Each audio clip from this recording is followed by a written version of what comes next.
जेतिरो सच ॻाल्हाइण में मज़ो आहे न, यकीन कयो न, उहो तव्हांखे महिल उन वक़्त में ज़ाहिर न थींदो आहे। सच हमेशह अलाह जे फज़ल ऐं करम सां सच आसमाननि जी बुलंदी ते पहुचाईंदो आहे। कूड़ो इंसानु कूड़ त ॻाल्हाए वेंदो, पर पंहिंजा नसीब अञा तबाह कंदो वेंदो। कूड़ो इंसानु उहो कॾहिं पंहिंजी मंज़िल ते न पहुची सघंदो जंहिंजा ख़्वाब ऐं ख़्याल रखी वेठो आहे। मां गारंटी सां थो चवां, छो त कूड़े इंसान खे अलाह पाक न ॾिसंदो आहे। कूड़े इंसान खां रब पाक नफ़रत कंदो आहे। रब ज़ुल जलाल वल इकराम कूड़े इंसान खां, अॼु ॾिठो वञे माशरे में कूड़ वॾो वधी वियो। सच ॻाल्हाइण वारा ख़ामोश थी विया।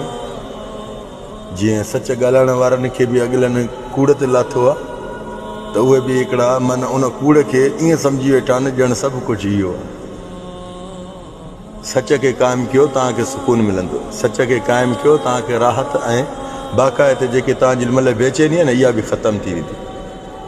तव्हां पंहिंजो सचा, पंहिंजे पाण खे सचा रखो। सच त बीठो नच, असांजी सिंधी ॿोली में चवंदा आहिनि न, सच त बीठो नच।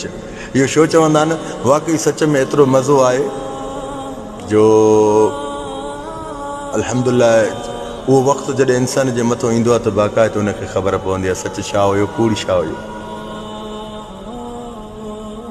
छो ॾिसो न, जिते रिश्तनि में इख़्तिलाफ़ थींदा आहिनि, रिश्तनि में ज़्यादा तौरु मसइला पैदा पइजी वेंदा आहिनि, पोइ उहे मसइला वधंदा वेंदा आहिनि, उहे घटि न थींदा आहिनि। छो त हिकिड़ो हिकिड़े खे सम्झी नथो सघे, हो हुननि खे नथा सम्झी सघनि, हिक ॿिए खे उहे सम्झी नथा सघनि।